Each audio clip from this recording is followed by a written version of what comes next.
ሃኒ እንዴት ነሽ? ሶሪ ምን ነበር እያልከኝ ነበረ? ኦኬ አንስተሻቸው የነበሩት ሀሳቦች አሪፍ ነበሩና እንወያያለን ብለሽ እንትን አልሻቸው። ምን ነበረ?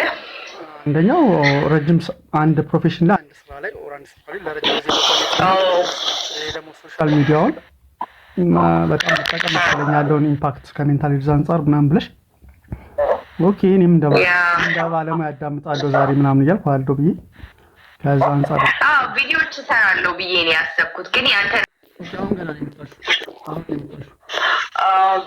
እና ቪዲዮ እሰራለሁ ብዬ ነው ያሰብኩት እኔ።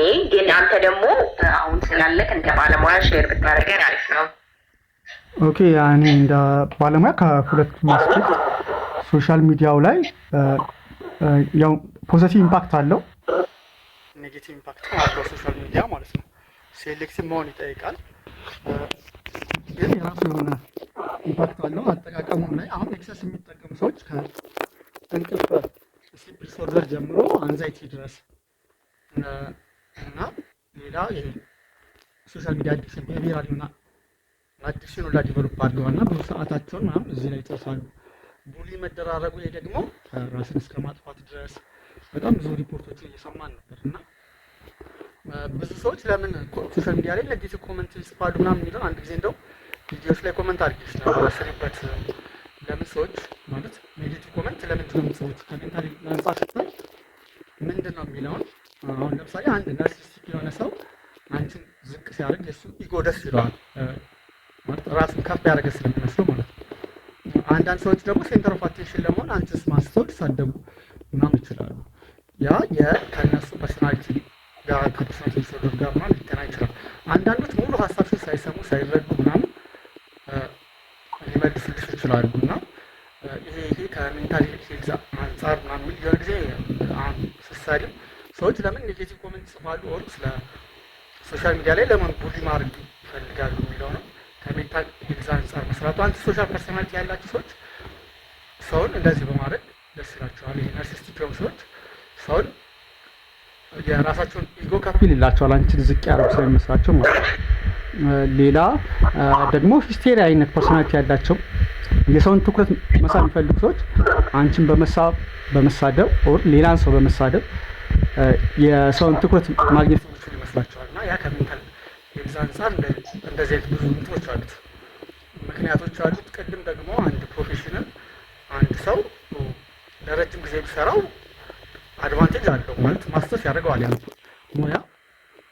ግን ከሜንታል ሄልዝ አንጻር አንደኛ በርኖት ይገጥመዋል፣ ኔጌቲቭ እንትኑ በርኖት ይገጥመዋል ማለት ኤግዞስትድ ይሄ በስሜት ምናምን መድከም የአመት ምናምን የሚሰጠን ለዛ ነው በርኖትን ለመከላከል ነው። ኮምፓሽን ፋቲግ ምናምን የሚባልም አለ ከበርኖት ጋር የተያያዘ እና ይሄ ከሜንታል ሄልዝ አንጻር ነው። ዲፕሬሽን የመከሰት እድሉ ይጨምራል። አንድ ሰው በጣም ለረጅም ጊዜ አንድ ስራ ሲሰራ አንዛይቲ ውስጥ የመግባት እድሉ በጣም ይጨምራል። ሌላ ከሶሳይቲው ጋር ያለው ግንኙነት የተወሰኑ ሰዎችን ነው የሚያውቀው። የእውቀት እንትኑ የችሎታው የተገደበ ይሆናል ማለት ነው። ኦፖርቹኒቲውም አሁን አንድ ስራ ለረጅም ጊዜ የሚሰራ ሰው የፋይናንሻል ስቴቢሊቲ ይጨምራል፣ ግን በዛው ልክ ደግሞ ሌላ ኦፖርቹኒቲዎችን የማግኘት እድሉ ይቀንሳል። እና እነዚህ ሁለቱ እንትኖች አሉ። ስፔሻሊ አሁን ላይ በጣም ብዙ ጊዜ ስክሪን ታይማቸው በጣም እየጨመረ የመጡ ሰዎች የሚገጥማቸው መሰለሽ ከእንትን ጋር የተያያዘ ከሜንታል ሄልዝ ጋር የተያያዘ ኮግኒቲቭ የመርሳት እንደውም አሁን እየተጠና ያለ አለ እንደ ዲሜንሻ አይነት ማለት ነው። ሲዱል ፖል ሲሆን ግን አንድ ዲፕሬሽን ውስጥ ስለሚገቡ አብዛኞቹ በዛ ምክንያቱም የመርሳት አይነት ስሜት ይመጣባቸዋል። ሁለተኛ ትኩረት ማጣት፣ በጣም ብዙ ሶሻል ሚዲያ የሚጠቀሙ ሰዎች ብትጠይቂያቸው ትኩረት የማጣት አንድ ረጅም ነገር ማየትም ማንበብም አይፈልጉም። እንቅልፍ መዛባት ከስሊፕ ጋር እና የመርሳት እንትን በጣም እየጨመረ ነው። ይሄ አሁን